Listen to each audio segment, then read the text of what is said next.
Everyone, welcome back to my channel. আজ তোমাদের সামনে আমি আবার ফিরে এসেছি ইতিহাসের আরেকটি নতুন বিষয় নিয়ে আলোচনা করতে। তবে মূল বিষয়ে যাওয়ার আগে আবারও বলবো, চ্যানেলটিকে অবশ্যই সাবস্ক্রাইব করো, ভিডিওগুলোকে লাইক করো এবং শেয়ার করে সকলকে দেখার সুযোগ করে দিও। তাহলে চলো এবার শুরু করা যাক আজকের ভিডিও। আমার আজকের আলোচ্য বিষয় হলো মিশরের শেষ ফেরাও সপ্তম ক্লিওপেট্রা। সপ্তম ক্লিওপেট্রা ছিলেন মিশরের টলেমিক বংশের একজন অন্যতম রূপবতী, বুদ্ধিমতী, বিদুষী সদস্যা।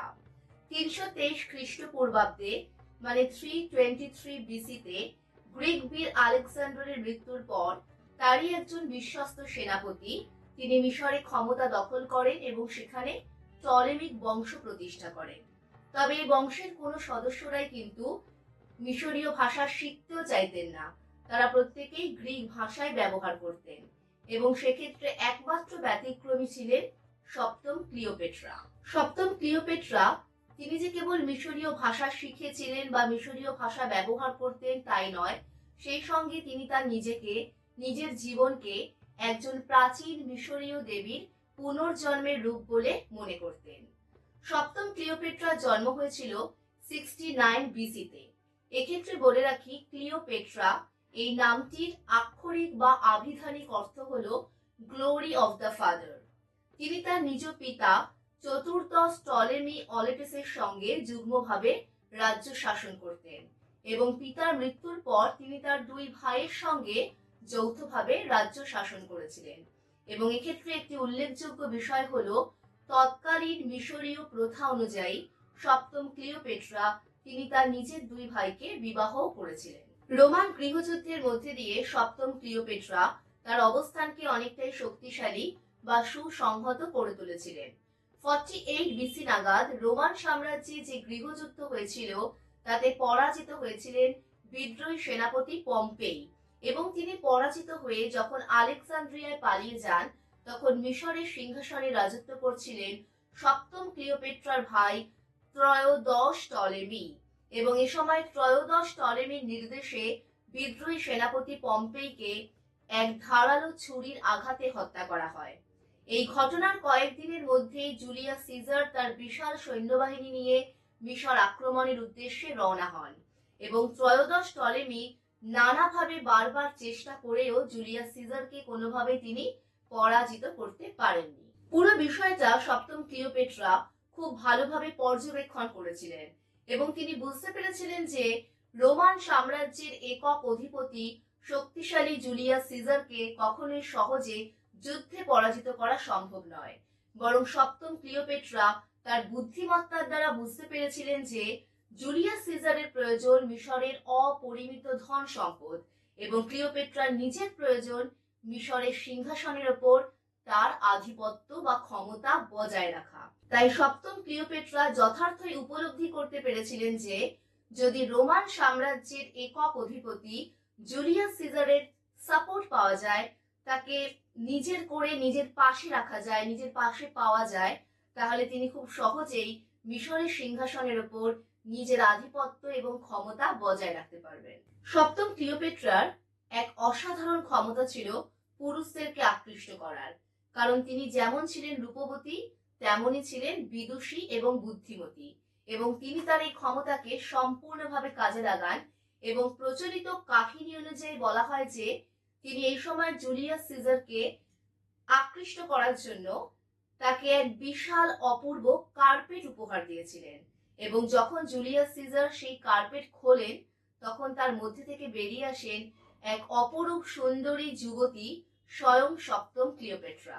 সপ্তম ক্লিওপেট্রার এভাবে উপহার দেওয়ার অভিনবত্ব দেখে এবং বিশেষ করে তার রূপে মুগ্ধ হয়ে জুলিয়াস সিজার খুব সহজেই ক্লিওপেট্রার মুখে পড়ে যান এবং তিনি সপ্তম ক্লিওপেট্রা ও তার ভাইকে যুগ্মভাবে মিশর শাসনের বা মিশরের সিংহাসনে ক্ষমতা বজায় রাখার পূর্ণ স্বাধীনতা বা অধিকার প্রদান করেন। কিন্তু সিজারের এই ধরনের সিদ্ধান্তে অসন্তুষ্ট হন পথিনাস এবং অসন্তুষ্ট হয়ে পথিনাস অল্প কয়েকদিনের মধ্যেই জুলিয়াস সিজার এবং তার বিশাল সৈন্যবাহিনীর বিরুদ্ধে এক বিদ্রোহ ঘোষণা করে। কিন্তু খুব সহজেই জুলিয়াস সিজার সেই বিদ্রোহকে দমন করেন এবং পথিনাসকে হত্যা করেন। এক্ষেত্রে তোমাদের মনে প্রশ্ন উঠতে পারে যে পথিনাস কে ছিলেন। পথিনাস কে ছিলেন সে বিষয়ে স্পষ্টভাবে কিছুই জানা যায় না, এ নিয়ে অনেক বিতর্ক রয়েছে। তবে বিভিন্ন পণ্ডিতরা এটাই মনে করেন যে পথিনাস ছিলেন জুলিয়াস সিজারের একজন খুব কাছের ঘনিষ্ঠ মানুষ এবং বলা হয় যে তিনি ছিলেন জুলিয়াস সিজারের একজন বিশ্বস্ত সেনাপতি। এই সমস্ত ঘটনার অল্প কয়েকদিনের মধ্যেই জুলিয়াস সিজার মিশর থেকে রোমে ফিরে আসেন এবং তিনি রোমে ফিরে আসার অল্প কয়েকদিনের মধ্যেই সপ্তম ক্লিওপেট্রা এক পুত্র সন্তানের জন্ম দেন, যার নাম রাখা হয় সিজারিয়ান। 44 বিসি নাগাদ জুলিয়াস সিজারের মৃত্যু হয় এবং জুলিয়াস সিজারের মৃত্যুর পর সপ্তম ক্লিওপেট্রা তার নিজ ভাই ত্রয়োদশ টলেমিকে হত্যা করিয়ে তার নিজ পুত্র সিজারিয়ানকে মিশরের সিংহাসনে বসান এবং নিজ পুত্র সিজারিয়ানের সঙ্গে যৌথভাবে মিশর শাসন করতে থাকেন। অন্যদিকে জুলিয়াস সিজারের মৃত্যুর পর রোম শাসন করতে থাকেন সিজারের অন্যতম বিশ্বস্ত সহযোদ্ধা মার্ক অ্যান্টনি এবং সিজারের নাতি অক্টাভিয়ান সিজার, এবং এই অক্টাভিয়ান সিজারই পরবর্তীকালে সম্রাট অগাস্টাস নামে পরিচিত হন। জুলিয়াস সিজারের মৃত্যুর পর মার্ক অ্যান্টনিকে রোম শাসনের জন্য সমস্ত প্রয়োজনীয় অর্থের যোগান দিতেন সপ্তম ক্লিওপেট্রা, এবং সপ্তম ক্লিওপেট্রার একমাত্র লক্ষ্য ছিল তার পূর্বপুরুষদের বিশাল সাম্রাজ্যকে টিকিয়ে রাখা এবং সেখানে নিজের একছত্র আধিপত্য বজায় রাখা। মার্ক অ্যান্টনিও সপ্তম ক্লিওপেট্রাকে সাইরেনি, সাইপ্রাস দুটি অঞ্চল ফিরিয়ে দিয়েছিলেন। সেই সঙ্গে এশিয়া মাইনরের উপকূল ভাগের বিশাল বিস্তীর্ণ এলাকা তিনি সপ্তম ক্লিওপেট্রাকে উপহার হিসেবে দিয়েছিলেন। আসলে মার্ক অ্যান্টনিও সপ্তম ক্লিওপেট্রার রূপের মোহে মুগ্ধ হয়ে গিয়েছিলেন। অল্প কয়েকদিনের মধ্যেই 41 থেকে 40 বিসি মানে 41 থেকে 40 খ্রিস্টপূর্বাব্দের মধ্যে সপ্তম ক্লিওপেট্রা মার্ক অ্যান্টনির দুই যমজ সন্তানকে জন্ম দেন, যাদের একজনের নাম রাখা হয় আলেকজান্ডার হেলিওস এবং আরেকজনের নাম ক্লিওপেট্রা সেলিনি। কিন্তু জুলিয়াস সিজারের নাতি অক্টাভিয়ান সিজার কোনোভাবেই এই বিষয়গুলিকে পছন্দ করেননি বা কখনোই বিষয়গুলিকে সুনজরে দেখেননি, কারণ তিনি বুঝতে পেরেছিলেন মার্ক অ্যান্টনিও সপ্তম ক্লিওপেট্রার রূপে মুগ্ধ হয়ে তার মোহে ক্রমশ জড়িয়ে পড়ছে এবং তার মোহে তিনি আস্তে আস্তে সবকিছুই সপ্তম ক্লিওপেট্রাকে উজাড় করে দিচ্ছেন। তাছাড়াও অক্টাভিয়ান সিজারের নিজের বোনের সঙ্গে মার্ক অ্যান্টনির বিবাহ হয়েছিল, কিন্তু মার্ক অ্যান্টনি সেই বৈবাহিক সম্পর্ককে ভেঙে দিয়ে সপ্তম ক্লিওপেট্রার সঙ্গে এক সম্পর্কে জড়িয়ে পড়েছিলেন। তাই মার্ক অ্যান্টনির সঙ্গে সপ্তম ক্লিওপেট্রার এই ধরনের সম্পর্ককে অক্টাভিয়ান সিজার কখনোই সুনজরে দেখেননি এবং তিনি নানাভাবে তৎকালীন রোমান জনগণকে সপ্তম ক্লিওপেট্রা এবং মার্ক অ্যান্টনির বিরুদ্ধে প্ররোচিত করতে থাকেন, কারণ রোমান জনগণও এই সমস্ত বিষয়গুলোকে কখনোই পছন্দ করছিলেন না, কারণ তাদের সবথেকে অপছন্দের বিষয় ছিল যে একজন ম্যাসিডোনীয় রানী কেবলমাত্র তার সৌন্দর্যের আকর্ষণে ধীরে ধীরে সবকিছুকে গ্রাস করে নিচ্ছে। রোমান জনগণের এই ক্রোধকে পুঁজি করে অক্টাভিয়ান সিজার মার্ক অ্যান্টনি এবং সপ্তম ক্লিওপেট্রার এগেনস্টে যুদ্ধ ঘোষণা করেন এবং 31 বিসি অর্থাৎ 31 খ্রিস্টপূর্বাব্দ নাগাদ তিনি অ্যাক্টিয়ামের যুদ্ধে মার্ক অ্যান্টনি এবং সপ্তম ক্লিওপেট্রাকে যুগ্মভাবে পরাজিত করেন। পরাজিত হয়ে মার্ক অ্যান্টনি আলেকজান্দ্রিয়ায় প্রবেশ করলে অক্টাভিয়ান সিজার তাকে হত্যা করেন। সপ্তম ক্লিওপেট্রা নানাভাবে অক্টাভিয়ান সিজারকে তার প্রতি আকৃষ্ট করার চেষ্টা করেও যখন ব্যর্থ হন, তখন অপমান, অসম্মান, অবমাননার ভয়ে সপ্তম ক্লিওপেট্রাও আত্মহত্যা করেন।